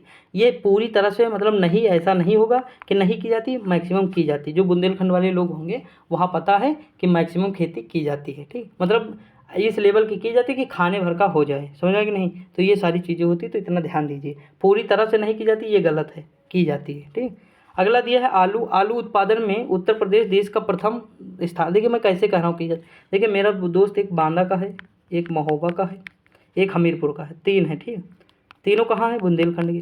वो लोग लाते थे एक एक बोरी गेहूँ लेकर आते थे, और गेहूँ काटने या पानी लगाने ये सब जब वो लोग जाते तो इसका मतलब वहाँ खेती हो रही है। तो यही तो पहाड़ी वाला क्षेत्र है, समझ कि नहीं। तो ये चीज़ हो सकता है, इसके बाद जो दक्षिणी पठारी क्षेत्र है लास्ट में वो ना होती हो, वो अलग मैटर है, समझा कि नहीं। तो ये चीज़ है। देखिए आलू उत्पादन में उत्तर प्रदेश का प्रथम स्थान है। आलू रबी की फसल है। प्रदेश में आलू उत्पादक जिले आगरा है, अलीगढ़, हाथरस, कासगंज, कन्नौज, फिरोजाबाद, फर्रुखाबाद, इटावा और मथुरा। उत्तर प्रदेश देश का लगभग 31% आलू का उत्पादन करता है। केंद्रीय आलू अनुसंधान संस्थान मोदीपुरम मेरठ में है। आलू उत्कृष्टता केंद्र बाबूगढ़ हापुड़ में स्थित है। दोस्तों मैं स्टोरी बताऊँ आपको। देखिए आलू जो है उत्पादन क्या होता है, उत्तर प्रदेश में प्रथम है। वर्तमान में आलू की कीमत 30 रुपये किलो है। आप बताइए उत्तर प्रदेश में सबसे ज़्यादा आलू हो रहा है, लेकिन महंगा बहुत है। हमारे यहाँ जैसे बाराबंकी लखनऊ वाला जो क्षेत्र है, यहाँ भी आलू खूब मात्रा में होता है। ठीक, 20-20 बीघा, 30-30, मेरे दोस्तों के ही बहुत सारा लगा है। ठीक, वो सब लोग क्या किए हैं, इस बार स्टोर में रख दिए हैं आलू। जब स्टोर में रख देंगे तो मार्केट में उसकी कमी हो जाएगी, और मार्केट में जिस चीज़ की कमी होगी, कमी का मतलब आलू की कमी है, खरीदने वाले ज़्यादा हैं तो उसका दाम बढ़ गया, तो इसीलिए आलू महंगा है। देखिए मेरे यहाँ आलू था, मतलब रूम पे रखे हुए तो मतलब सड़ने लगा, तो कम से कम मतलब 1 बोरी आलू लाया था, मतलब घर से आधा आधा रिश्तेदारी से आ गया, तो वो मतलब इस लेवल तक सड़ा कि मतलब फेंकने में ही सब चला गया। हम लोग बनाए ही कम, जैसे पनीर वगैरह वगैरह सब बनता रहा, तो आलू ध्यान ही ना दिया कोई इतना, बस तो ये सब होता गया, और धीरे धीरे क्या हुआ, सड़ता चला गया, फेंक दिया। अब कल ज़रूरत पड़ी, 1 किलो लेने गया, 6 आलू बैठे थे, मतलब 6 आलू एक उसमें बैठे, 1 किलो, तो 30 रुपये का। बताओ कितना महंगा आलू हो गया है। आलू से अच्छा कुछ और खा ले, पनीर बन जाएगी 100 ग्राम, समझे कि नहीं। तो ये सारी चीज़ें होती हैं, लेकिन अब ठीक है जो है, तो ये चीज़ है। गांव में लेकिन इतना नहीं हो पाएगा, गांव में तो ठीक है आलू ना। देखिए यहाँ है कि चावल, अब हम धान की बात करते हैं। देखिए थोड़ा मैं स्टोरी बता देता ताकि आप ऊबे ना, ठीक, जितना पढ़ा रहा हूँ आपके माइंड में रहे, थोड़ा आपको अच्छा लगे इसीलिए। देखिए यहाँ चावल उत्पादन हेतु प्रदेश में कृषि योग्य भूमि कितनी है, 18% है। भूभाग पर धान की खेती की जाती है। देश के कुल धान का उत्पादन लगभग 12% उत्पादन केवल उत्तर प्रदेश करता है। मतलब 100% अगर उत्पादन भारत में होता है तो 12% केवल उत्तर प्रदेश करता है। प्रदेश के प्रमुख धान उत्पादक महाराजगंज, देवरिया, सिद्धार्थनगर, मैंने बताया था ना, जो तराई वाला क्षेत्र होगा जहाँ पानी की कमी नहीं होगी वहाँ होगा सबसे ज़्यादा धान। जैसे गोंडा है, बहराइच है, गोरखपुर है, लखीमपुर खीरी, लखनऊ, बनारस, पीलीभीत, बस्ती, मऊ, बलरामपुर, प्रयागराज, ये है। लखनऊ देखो बीच में आ गया, राजधानी यहाँ इतना नहीं होता है, लेकिन ठीक है। देखिए चना, चना की बात करते हैं। चना की खेती प्रकार हल्की दोमट व शुष्क जलवायु वाले क्षेत्रों में की जाती है। प्रदेश के बुंदेलखंड क्षेत्र में सर्वाधिक चना उत्पादक क्षेत्र है। प्रदेश का चना उत्पादक प्रमुख जिले प्रयागराज, चित्रकूट, कानपुर, ललितपुर, बांदा, झांसी। आप देख रहे हैं बुंदेलखंड वाला क्षेत्र सब मतलब मैक्सिमम मिल रहा है आपको। हमारा ज़िला भी मिल गया बाराबंकी, ठीक, सीतापुर, बाराबंकी, लखनऊ, ये सारी जगह है। बाकी बुंदेलखंड वाला क्षेत्र में चना ज़्यादा, चना और सरसों ये लिख सकते हैं। अफ़ीम भैया, वाह, अफ़ीम में तो हमारा सबसे आगे है। देखिए अफ़ीम हमारे यहाँ खूब होती है, हमारे रिश्तेदारों के यहाँ बहुत सारी लगी है। देखिए उत्तर प्रदेश में अफ़ीम का उत्पादन गाजीपुर तथा बाराबंकी में होता है। उत्तर प्रदेश का एकमात्र अफ़ीम फैक्ट्री कहाँ है? गाजीपुर में है। बाराबंकी अफ़ीम का सबसे बड़ा उत्पादक है, ठीक। हम एक ही चीज़ में आगे भैया, अफ़ीम। वाह भैया वाह। तो ये चीज़ है, ठीक। अब आपको ये समझ में आ रहा है ना। देखिए ये फैक्ट पूछा गया है कई बार कि अफ़ीम एकमात्र फैक्ट्री कहाँ है? गाजीपुर में। अफ़ीम का सबसे बड़ा उत्पादक बाराबंकी है।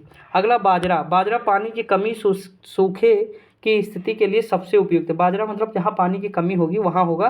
तो आपको पता है कि जहाँ जहाँ बारिश कम होगी वहाँ वहाँ बाजरा होगा। तो देखते हैं, मथुरा होना चाहिए, मथुरा में पानी की कमी। देखिए हम तो इसी तरह याद किए भैया, बाकी मतलब पूरे राज्य हम ना याद, मतलब पूरे ज़िले हम ना याद कर पाएंगे, सीधी सी बात है। लेकिन हम मैक्सिमम तो पता चल सकता है ना कि कौन से क्षेत्र में क्या होगा। तो सब पानी का खेल है, जहाँ जिस तरह पानी, जहाँ जिस तरह जलवायु, जहाँ जिस तरह की मिट्टी, वहाँ उस तरह की फसल। समझ में कि नहीं? जैसे समुद्र के किनारे किनारे क्या होगा? नारियल होगा। क्यों? क्योंकि वहाँ NaCl है, यानी लवणता है, और लवणता में नारियल होता है, तो वहाँ होगा। अब उत्तर प्रदेश में थोड़ा नारियल का पेड़ होगा, समझ में कि नहीं? तो ये फैक्ट होता है। मतलब हम केवल ये याद करते हैं जलवायु कहाँ की कैसी है, बस हमें अगर इतना पता तो हमारा काम हो गया। हमें फैक्ट रटने की ज़रूरत कभी नहीं है, हम अपने आप फैक्ट बनाते रहेंगे, उसी में कोशिश करते रहेंगे, बनाते रहेंगे। अब देखिए ये सूखे की स्थिति में सबसे ज़्यादा उपयुक्त है बाजरा। अब बाजरा बताइए, पानी की कमी है तो राजस्थान में सबसे ज़्यादा होगा, तो राजस्थान सबसे अव्वल है बाजरा में। प्रदेश के उत्तर प्रदेश शीर्ष 4 राज्यों में से एक है बाजरा। बाजरे का सर्वाधिक उत्पादन कौन सा जिला है? आगरा है। आगरा से सटा मथुरा होगा। आगरा, मथुरा, अलीगढ़, हाथरस, कानपुर, एटा, इटावा, बदायूं, मैनपुर, फिरोजाबाद, औरैया, प्रतापगढ़। बाजरा सो जाएगा। आगे बढ़ते हैं। अगला क्वेश्चन क्या है? अभी देखें दोस्तों, जल्दी से ये देखते हैं, उसके बाद हमें क्वेश्चन करने हैं 40, ठीक। मक्का। उत्तर प्रदेश में मक्का प्रमुख रूप से मई और जून में बोया जाता है, अगस्त सितंबर में काटा जाता है। ये किसकी है? तो खेती रबी, खरीफ और जायद तीनों मौसम में की जाती है। मोस्ट इंपॉर्टेंट, नोट्स बना के लिख लीजिए, नोट कर लीजिए। और ये जो है नोट करने के बाद ये फैक्ट लिख लीजिए कि रबी, खरीफ, जायद में तीनों में कौन सी फसल होती है? तो मक्का। अगला दिया है, प्रदेश में उगाई जाने वाली मक्का की प्रमुख प्रजातियाँ कौन सी हैं? गंगा 11, सरताज है, प्रभात है, नवजोत है, पूसा, कंपोजिट 2 आदि है। मक्का उत्पादन में देश में तृतीय स्थान पर उत्तर प्रदेश है। प्रदेश में मक्का उत्पादन जिले मेरठ, बुलंदशहर, गाजियाबाद, फर्रुखाबाद, मैनपुरी, इटावा, फिरोजाबाद, बहराइच है, ठीक। दोस्तों देखिए यहाँ पे अब आए हैं अरहर पे। अरहर की बात करते हैं। अरहर फसल उत्पादन में बलुई दोमट मिट्टी अच्छी होती है। अरहर के उत्पादन में उत्तर प्रदेश देश में प्रथम स्थान है। अरहर की कीमत मैं बता दूं, कल मैं मतलब लेने भी गया था अरहर, 180 रुपये किलो। बताइए इतनी महंगी। तो पता है जो अरहर और मतलब प्रोटीन, जैसे स्कूलों में पहले क्या था, मतलब अंडा जिसे कहते थे देते हैं, अंडा किसके लिए उपयुक्त होता? प्रोटीन के लिए। प्रोटीन ही मिलता ना अंडे से, और अरहर से क्या मिलता है? प्रोटीन। आप बताइए अगर 180 रुपये किलो दाल होगी और अंडा 9 रुपये में शायद, अगर इंसान 2 अंडे खा लेगा तो सस्ता पड़ेगा मुझे लगता है, और दाल खाएगा तो महंगा। लेकिन दाल शाकाहारी है, अंडा कहेंगे मांसाहारी है। इसका मतलब अल्टरनेटिव है ये, मतलब अंडे का अल्टरनेटिव क्या है? दाल है। मतलब जो शाकाहारी है वो दाल लेते थे, और जो थोड़ा मांसाहारी टाइप है, मांसाहारी क्या है हम कहें, देखिए इस पर हम बहस नहीं करना चाहते हैं, मैं समझाने के लिए कह रहा हूँ। तो इसे खा लेते थे, ठीक। आप बताइए 180 रुपये किलो दाल है तो गरीब आदमी कहाँ से लेगा? खुद बताओ, मतलब इतनी महंगी दाल है भाई। और सबसे ज़्यादा उत्तर प्रदेश छोड़ो, सबसे ज़्यादा भारत जो है इसका उत्पादन करता है, ठीक। और सबसे ज़्यादा विदेशों से यही मंगाता भी है, यही दाल, मतलब उत्पादन के बाद भी मंगाता है सबसे ज़्यादा भारत। जनसंख्या सर्वाधिक है ना, सबसे बड़ा फैक्टर जनसंख्या का हो जाएगा। लेकिन महंगी कितनी है? 180 रुपये किलो, समझ सकते हो, गरीब आदमी नहीं ले पाएगा। मजदूर की अगर सैलरी 200 रुपये है तो 1 किलो दाल ही में पूरा दिन चला जाएगा उसका। मतलब ये सारी चीज़ें हैं, बहुत सारी सोचने वाली बात है कि हम लोग हो सकता है जिस मतलब उसमें हैं, अच्छी स्थिति है कि हम फ़ोन करके वापस कहते हैं 1000 भेजो, 2000 तुरंत भेज देते हैं। लेकिन बहुत सारे बच्चे ऐसे होंगे जो इससे वंचित होंगे, समझा कि नहीं? तो हमें समझना चाहिए और ये सारी चीज़ें सोचनी चाहिए, इसलिए खाना बर्बाद भी नहीं करना चाहिए। देखिए यहाँ हम तो वो तो चलो अलग मैटर था, अरहर की बात बता रहे हैं। अरहर के उत्पादन में उत्तर प्रदेश प्रथम स्थान पे है। ये खरीफ की फसल है। अरहर को रबी के मौसम में भी उगाया जाता है। प्रदेश में अरहर उत्पादक जिले हैं फतेहपुर, ललितपुर, वाराणसी, झांसी, लखनऊ, महोबा और प्रयागराज। ज़्यादातर आप देख रहे होंगे कि बुंदेलखंड वाला क्षेत्र आपको नजर आएगा, महोबा, झांसी, प्रयागराज, ठीक, ये सारे क्षेत्र आएंगे। आगे बढ़ते हैं। अगला क्वेश्चन है सरसों। सरसों उत्तर प्रदेश में प्रथम स्थान है। उत्तर प्रदेश सामान्यतः सभी क्षेत्रों में सरसों की खेती की जाती है। देखिए डाटा जो है एग्जाम टाइम में जो है इसे सही करा दूंगा, ठीक, क्योंकि कभी कभी क्या होता है राजस्थान भी सरसों में आगे हो जाता है, लेकिन कभी उत्तर प्रदेश हो जाता है, तो ये चीज़ होता है। तो एग्जाम समय मतलब हम जो प्रथम सेकंड वाला होता है मैं करा दूंगा, उसकी टेंशन ना लीजिएगा, ठीक। आर के टाइम में नहीं करा पाया था, लेकिन इस बार मैं करा दूंगा, तो सब एग्जाम के लिए हो जाएगा। देखिए यहाँ परंतु मध्य पश्चिमी क्षेत्र में विशेष तौर पर सरसों की खेती की जाए। सरसों की खेती स्वतंत्र रूप से मिश्रित रूप में, स्वतंत्र रूप या मिश्रित रूप दोनों में की जाती है। देखिए आप कहीं गेहूं में, अगर आपके गांव में मतलब घर में बोया गया तो उसमें सरसों काली वाली फेंक देते हैं, तो काली सरसों बड़ी होती है, ऊपर हो जाती है गेहूं नीचे, बाद में गेहूं पिल के गेहूं में सरसों काट लेते हैं, ठीक। और मटर में भी बो देते हैं सरसों, सरसों बोया उसके बाद मटर बो दिया तो मटर सरसों एक ही में हो गई। जौ में होता है, तो ये रबी के मौसम में भी, रबी की मतलब खेती ही है रबी की कुल मिला के, ठीक। सरसों रबी की है, मैंने बताया ही है। अब आते हैं कपास। कपास फसल जून जुलाई में बोई जाती है, अक्टूबर नवंबर तैयार की जाती है। कपास प्रमुख नकदी फसलों में से एक है। कपास की खेती के लिए काली मिट्टी सबसे उपयुक्त होती है, चिकनी दोमट मिट्टी में भी उगाया जाता है। उत्तर प्रदेश में छोटे देशों वाले कपास का उत्पादन अधिक होता है। प्रदेश में कपास उत्पादक जिले हैं सहारनपुर, मुजफ्फरनगर, गाजियाबाद, मेरठ, अलीगढ़, मथुरा, हाथरस, बुलंदशहर, इटावा, यानी पश्चिमी उत्तर प्रदेश, ठीक। उसके बाद रामपुर, मैनपुरी आदि। अब हम देखते हैं दोस्तों, इसलिए मैं कह रहा हूँ कि थोड़ा मतलब जल्दी देखते हैं। अब अच्छा यहाँ से है भाई को कोई दिक्कत नहीं। अब जूट देख लेते हैं। जूट की फसल जून जुलाई में बोई जाती है, सितंबर अक्टूबर में तैयार की जाती है। जूट में प्रथम स्थान है सरयू घाघरा का दोआब है। प्रदेश में प्रमुख जूट उत्पादक मेरठ, बुलंदशहर, वाराणसी। अब देखिए कहते तो हैं सरयू घाघरा का दोआब है, लेकिन यहाँ जितने भी क्षेत्र हैं वो अलग हैं कि नहीं, है ना, फर्रुखाबाद ये सब। उत्तर प्रदेश में अधिक आंवला उत्पादन 60% प्रतापगढ़ में होता है, हम लोग देख चुके हैं। लीची सहारनपुर में, मेरठ में सर्वाधिक होती है लीची। सहारनपुर में क्या क्या होता है पता है, नींबू भी सर्वाधिक होगा और संतरा भी होगा, क्योंकि उसी की प्रजाति सेम है ना। लीची भी होता है, मेरठ में भी लीची होती है। अगला है कि उत्तर प्रदेश फिरोजाबाद जौ के लिए सर्वाधिक होता है। प्रदेश में महोबा जो है पान के लिए है, और पान में अनुसंधान संस्थान कहाँ है, महोबा में है, हमने ये चीज़ बताया भी है। अब देखते हैं आगे कि क्या चीज़ दिया हुआ है। आगे दिया है कि प्रदेश में पान उत्पादक क्षेत्र कौन से हैं। बांदा, ललितपुर, प्रतापगढ़, उन्नाव, रायबरेली, ये सब, कानपुर, प्रयागराज, वाराणसी, सोनभद्र और आजमगढ़, ये सारे पान के लिए फेमस हैं। दोस्तों देखिए ये पीडीएफ जो है दूर से देखने पर साफ नज़र आएगी, बहुत ज़्यादा क्लोज करेंगे तो फट जाएगी, ये चीज़ इतना समझ लीजिए। और मैं पीडीएफ अपनी तरफ से तो अच्छी बनाता हूँ, मैं अब क्या ही एक्सप्लेन करूँ, ठीक। कुछ और कोशिश करेंगे, देखते हैं क्या कर सकते हैं, बाकी थोड़ा बहुत मैनेज कर लीजिए दोस्तों, मैं कई बार बता चुका हूँ। देखिए मूंगफली की मुझे खुद ही नहीं अच्छा लगता, मैं इतनी बार इसीलिए तो बताता हूँ कि कहीं आप लोग ये ना कहें कि मतलब बना नहीं पाते हो ये वो, मुझे खुद ही नहीं अच्छी लगती, लेकिन मैं परेशान हो जाता हूँ तो सोचता हूँ चलो कैसे मैनेज करते हैं। देखिए मूंगफली की खेती खरीफ की फसल के अंतर्गत की जाती है। देखिए मूंगफली में एक रोग था टिक्का, मैंने बताया था कल भी कि जो मूंगफली को ये टिक्का रोग किस में होता है, मूंगफली में होता है। गुजरात में सर्वाधिक होती है मूंगफली। तो ये क्या होता है, टिक्का रोग है। तो टिक्का रोग कैसे याद करेंगे, मूंगफली को जब हम फोड़ते हैं ठंडी में तो टिक टिक टिक टिक बोलते हैं ना, टिक टिक टिक, तो टिक से टिक्का हो जाएगा। देखिए यहाँ इसकी बुआई जून जुलाई में की जाती है, नवंबर दिसंबर में फसल तैयार हो जाती है। मूंगफली की खेती के लिए बलुई मिट्टी उपयुक्त है। मूंगफली प्रमुख जिले कौन है, सीतापुर, हरदोई, मैनपुरी, इटावा, बदायूं आदि है। अगला है कि दशहरी आम, वाह, उत्तर प्रदेश अधिक है और दशहरी आम का सर्वाधिक उत्पादन मलिहाबाद, लखनऊ वाले क्षेत्र में होता है। उत्तर प्रदेश में मलिहाबादी दशहरी आम, सहारनपुर का सफ़ेदा चौसा आम, मेरठ व बागपत का रटौल आम, मैंने ये चीज़ बताई है आपको।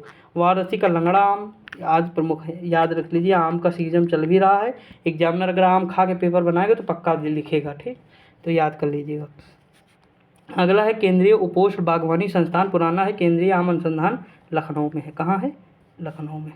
अगला उत्तर प्रदेश में सहारनपुर तथा मेरठ में नींबू की प्रधानता है। अतिरिक्त बुंदेलखंड में भी नींबू का उत्पादन होता है। माल्टा उत्तर प्रदेश का प्रमुख रूप से सहारनपुर, मेरठ, वाराणसी में होता है। आप देख लीजिएगा, माल्टा एक फल होता है, बहुत बड़ा सा होता है, नींबू टाइप से ही रहता है, उसका मतलब बड़ा वर्जन समझ लीजिए। आप देखिए कुछ भी आप पढ़ें या कुछ भी करें तो आप जो चीज़ नहीं पता है आपको गूगल पे तुरंत सर्च करिए, उसकी पिक देखिए, बस आपका दिमाग मतलब वहीं खुल जाएगा। और ये हैबिट जितनी जल्दी आप कर लेंगे उतना आगे दूसरों से हो जाएंगे। अमरूद का उत्पादन है प्रयागराज, कौशाम्बी, कानपुर, बदायूं, बरेली, अयोध्या जिले में किया जाता है। अमरूद की प्रमुख फसल है इलाहाबादी सफ़ेद, लखनऊ 49, सरदार या ललित सुखी। 1974 में प्रदेश में खाद्यान्न प्रसंस्करण विभाग की स्थापना की गई। कब, 1974 में। प्रदेश के 3 कृषि निर्यात जोन है, लखनऊ आम के लिए, सहारन आम के और आगरा आलू के लिए। अब थोड़ा देख लेते हैं फसल चक्र। देखिए धान व मसूर 1 वर्ष की है, धान मटर 1 वर्ष, और ये पूर्वी उत्तर प्रदेश की बात कर रहा है। ज्वार अरहर गेहूँ 2 वर्ष है, ठीक। और यहाँ देखिए पश्चिमी उत्तर प्रदेश में मक्का आलू प्याज 1 वर्ष है, बुंदेलखंड में ज्वार अरहर 1 वर्ष है, मक्का आलू गेहूँ 1 वर्ष है, ज्वार चना 1 वर्ष है। फसल चक्र की बात कर रहा, ठीक। उसके बाद धान मक्का गेहूँ 1 वर्ष है, धान, इससे कोई आपको ज़्यादा लेना देना नहीं, छोड़ो, ये सब कभी पूछेगा नहीं। आप ऐसे देख लीजिएगा, नॉर्मल बहुत ज़्यादा पढ़ने का मन होगा, PDF तो टेलीग्राम पे डालूंगा ही, देख लेना, ठीक। वो आपके समझ में भी नहीं आएगा, कोई काम का भी नहीं। यहाँ देखते हैं कृषि नीति 2013, ये जब मंजूरी मिली थी 2013 में मिली थी। अब पूछा जाएगा कि नहीं, ये नहीं पता है और पूछा नहीं जाना चाहिए। अगला देखिए प्रमुख उद्देश्य क्या क्या है। कृषि क्षेत्र में 5.1% की वृद्धि दर प्राप्त करना, पर्यावरण हितैषी इको फ्रेंडली कृषि पद्धति को विकसित एवं बहु प्रचारित कर मृदा स्वास्थ्य में सुधार एवं कृषक परिवार की आय में वृद्धि करना। अगला दिया खाद्य एवं पोषण में मुख्य आधार को बनाए रखते हुए कृषि विविधीकरण के माध्यम से उच्च मूल्य वर्धित क्रियाओं द्वारा कृषकों की आय वृद्धि करना। अगला दिया है कि कीटनाशक उर्वरक बीज कृषि यंत्र प्रसार सेवाओं खाद्य प्रसंस्करण विपणन की आधारभूत सुविधाओं के विकास में समझौता खेती के माध्यम से निजी क्षेत्र को बढ़ावा देना। अगला दिया पारिस्थितिक संतुलन को बनाए रखने प्राकृतिक संसाधनों का विकास करना, इसके उद्देश्य हो जाएंगे। अब देखिए कृषि निर्यात नीति 2019, राज्य सरकार ने सितंबर 2019 में कृषि निर्यात नीति 2019 को मंजूरी दी थी। प्रमुख उद्देश्य क्या था? कृषि क्षेत्र में निर्यात को बढ़ावा देना, किसानों की आय वृद्धि करना, अंतर्राष्ट्रीय बाजार का आकलन करना, उसके बाद निर्यात योग्य उत्पादों वैश्विक अवसरों से जुड़ी जानकारी में किसानों तक पहुंचाना, कृषि निर्यात 2024 तक वर्तमान कृषि निर्यात मूल्य से दोगुना करना। उसके बाद है प्रदेश सरकार ने किसानों को उनके उत्पादों का उचित दाम दिलाने के लिए हापुड़ वाराणसी लखनऊ सहारनपुर में कृषि पार्क स्थापित करना। अगला है पशुपालन। पशुपालन क्या है? उत्तर प्रदेश में देश का सर्वाधिक पशुपालन पाया जाता है। देश में सर्वाधिक भैंसों की संख्या उत्तर प्रदेश में ही पाई जाती है। दुग्ध उत्पादन में उत्तर प्रदेश प्रथम स्थान पे है। पशुधन प्रदेश में 20वीं पशु जनगणना वर्ष 2019 के अनुसार कुल 292 लाख पशुधन है। कुक्कुट को छोड़ना पशुधन में देश में प्रथम स्थान है। दुधारू गोवंशी व महिषवंशी पशुओं में दुधारू पशुओं की संख्या बहुतायत में है। अगला है उत्तर प्रदेश में प्रमुख पशु मेले। बटेश्वर पशु मेला आग। मैंने कहा था अगर आग है आपके गले में तो बट जाएंगे स्वर, आपके स्वर बट जाएंगे। ददरी मेला कहाँ है? बलिया, ठीक। मैंने दरी लिया यानी दरी जो ओढ़ने वाला दरी है, तो दरी से ददरी और लिया से बलिया, ठीक। मतलब ये थोड़ा ऐसे लॉजिक वाली कोई मतलब ट्रिक बताता नहीं, ये ट्रिक मैं कहता ही नहीं, ये सब ट्रिक मैं आज तक मैंने कोई ट्रिक नहीं बताई आपको। रिलेटिंग मेथड में ही से कहता हूँ, मैंने एक नाम दिया है रिलेटिंग मेथड, और ये यूट्यूब पे मेरे बहुत सारी वीडियो है इसकी, मतलब उस प्ले लिस्ट में जाएंगे तो देखेंगे। रिलेटिंग मेथड में इसे कहता हूँ कि मैं रिलेट करता हूँ कोई चीज़। देखिए ये भाई कहाँ से ट्रिक है हमको बताओ। लिया बलिया में लिया ले लिया, और यहाँ ददरी में दरी ले ली, तो दरी लिया बलिया, समझे कि नहीं। ददरी मेला में मैंने दरी लिया तो बलिया। अगला है कि 1944 में राज्य पशु विभाग का गठन किया गया। यह विभाग पशु संपदा के संरक्षण संवर्धन उत्पादन में महत्वपूर्ण भूमिका निभाता है। इतना फैक्ट है, समझ में आया। अब हम आते हैं, अब देखते हैं कि आप लोग कितना सही करते हैं। थोड़ा सेकंड देंगे, 2-3 सेकंड, जल्दी देखते हैं दोस्तों महत्वपूर्ण तत्व। देखिए लेखपाल की वैकेंसी आने वाली है, 4 से 5 हज़ार वैकेंसी होंगी, जिसका मतलब विज्ञापन जुलाई तक हर हाल में देखने को मिल जाएगा, जून से जुलाई तक, ठीक। ये मैं नहीं कह रहा हूँ, अंकित भाटी सर कह रहे हैं, और मिलना चाहिए, ठीक, क्योंकि इन्फॉर्मेशन सही है। कई जगह मैंने देखा है, मैंने पोस्ट भी कर दिया। मेरा चैनल ज्वाइन कर लीजिए, टेलीग्राम पे मैं कुछ चीज़ें शेयर कर देता हूँ, तो वो चीज़ हो जाएगा। तो आप मेहनत करते रहिए लेकिन, ठीक, क्योंकि इस बार जॉब लेना है, इतनी वैकेंसी आने वाली है कि क्या ही बताएं। अब देखिए उत्तर प्रदेश में किस प्रकार की मिट्टी अधिकांशता पाई जाती है, तो आप बताइए। बलुई मिट्टी, जलोढ़, लाल दोमट या काली। तो मैंने बताया था जलोढ़ सबसे अधिक 43% भाग पे भारत में जलोढ़ मिट्टी है, तो सर्वाधिक क्या होगी? जलोढ़ हो जाएगी, ठीक। ये तो मतलब लॉजिक वाला सवाल है, थोड़ा सा अगर पता हुआ। अगला, उत्तर प्रदेश में मुख्य प्रकार की फसलें निम्नलिखित में से कौन सी है? तो बताइए प्रमुख फसलें उत्तर प्रदेश में कौन सी हैं? रबी की फसल, खरीफ, जायद। दोस्तों यही तो था, ध्यान दिए थे थोड़ा, यही हो जाएगा। देखिए मंडी बरसात फसल से संबंधित आ गया तुरंत क्वेश्चन। आगे बढ़ते 2022 में पूछा गया।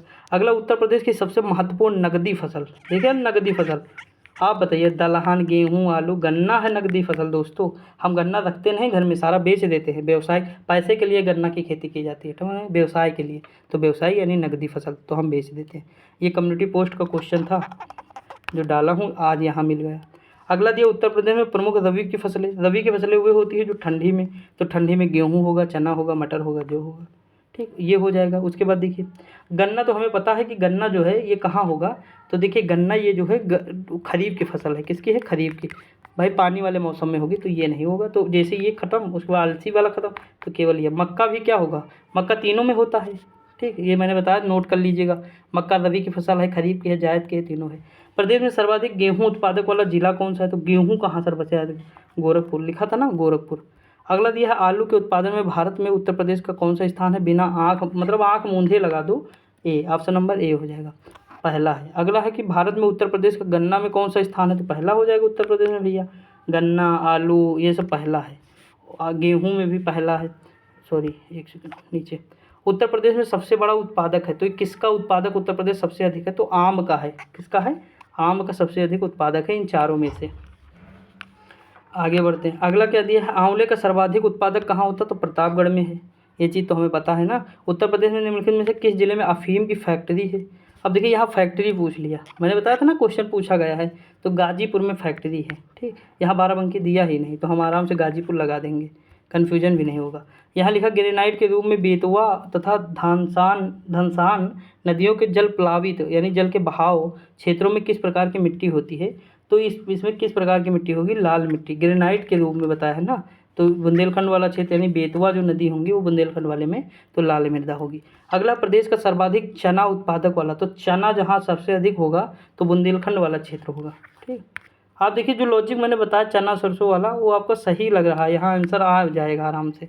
पान, तो पान का उत्पादक जिला विशेष रूप से प्रसिद्ध है, तो महोबा का है। ठीक, अगला दिया है भारत में आमों का सबसे बड़ा उत्पादक राज्य कौन सा है? तो आम जो सबसे अधिक होगा तो ये आम कहाँ है? उत्तर प्रदेश में। अभी हम लोग देखे भी ऊपर। निम्नलिखित में से कौन सा विकल्प उत्तर प्रदेश के महत्वपूर्ण अनाज फसलों के रूप में आरेखित है? तो सबसे ज़्यादा अनाज किस किस चीज़ का होता है?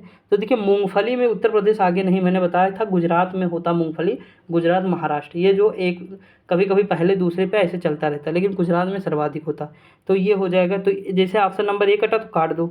उसके बाद देखो चावल, गेहूँ, बाजरा, जौ, और ये तो बाजरा में भी आप ये उत्तर प्रदेश को न मानिए। ठीक, बाजरा को राजस्थान मान लीजिए। अब बाजरा, ठीक तो नहीं, बाजरा तो मान लीजिए उत्तर प्रदेश में होता ही है। इसमें हमें क्या हटाना है? देखिए उत्तर प्रदेश में जौ होता है। ठीक, ज्वार उत्तर प्रदेश में नहीं आप सुने होंगे, तो इसमें ऑप्शन नंबर बी हो जाएगा मेरे ख्याल से। ऑप्शन नंबर बी होना चाहिए। ठीक, जो चावल होता है, गेहूँ, बाजरा, जौ, मक्का, ये जो है महत्वपूर्ण फसलें हैं। अगला दिया है कि ये थोड़ा हार्ड था, मतलब थोड़ा इसे कन्फ्यूजन टाइप का आपको लगेगा। इसी तरह के क्वेश्चन जब एग्जामिनर देता है तो कन्फ्यूज करता है, तो आपको चूज करना पड़ेगा थोड़ा सही से। तो ये अगर लॉजिक आप हटा देंगे तो दूसरा चूज करने लायक है। ठीक, क्योंकि इसमें जो है ज्वार जो है कहीं आप पढ़े नहीं अभी, तो ये हटा सकते थे ऑप्शन। बाकी ऊपर वाला आराम से, जौ पढ़े ही हैं, मक्का पढ़े ही हैं। अगला है प्रदेश में पान अनुसंधान प्रशिक्षण केंद्र कहाँ है? तो महोबा में है, हम लोग अभी देखे। अगला दिया है कि उत्तर प्रदेश में कितने सस्य जलवायु क्षेत्र विभाजित हैं? तो ये कितने हैं? 9 हैं। कितने हैं? 9, याद रखिएगा, आरओ में पूछा गया क्वेश्चन है। अब की बार भारत के पहले कृषि विश्वविद्यालय का नाम क्या है? तो पहला कृषि विश्वविद्यालय भारत में कौन सा है? ये है GBTU पंतनगर, गोविंद वल्लभ पंत यूनिवर्सिटी जो है वही है। ठीक, आगे बढ़ते। अब तो उत्तराखंड में चला गया है, जब उत्तर प्रदेश अलग हुआ उत्तर प्रदेश तो उत्तराखंड में। देखिए पशु चिकित्सा अनुसंधान संस्थान कहाँ है? तो बरेली में है। कहाँ है? बरेली में है। ऑप्शन नंबर ए हो जाएगा। अगला उत्तर प्रदेश में कृषि कुंभ 2018 का आयोजन कहाँ हुआ? देखिए ये कुंभ वो वाला कुंभ नहीं, ये कृषि कुंभ है, तो इसका आयोजन लखनऊ में हुआ। ये क्वेश्चन मैं कई बार आपको कराया भी हूँ। ये क्वेश्चन कहाँ है? तो जूनियर असिस्टेंट का जो प्रैक्टिस सेट करा रहा था उसमें भी था ये क्वेश्चन, समझ गए? यानी आप खुद देख लीजिए, जितना मैंने अभी तक पढ़ा सारा करेंगे तो आप जाके कोई प्रैक्टिस सेट दीजिए, चाहे टेक्स्ट बुक दीजिए, चाहे अंकित भाटी सर के, आपके दोस्तों 75 से 80 क्वेश्चन अभी भी आएंगे, अगर आप पूरा मेरी लॉजिक को, हर चीज़ को फॉलो किए होंगे, यकीन मानिए। ठीक, तो ये चीज़ मैं हमेशा बताता हूँ आपको, आप पढ़ के देखिए, तो आपको मज़ा ना आए अगर तो बताइएगा कि हाँ आपने कुछ अलग से नहीं बताया, कुछ नया नहीं बताया, कुछ रिलेट नहीं करना सिखाया।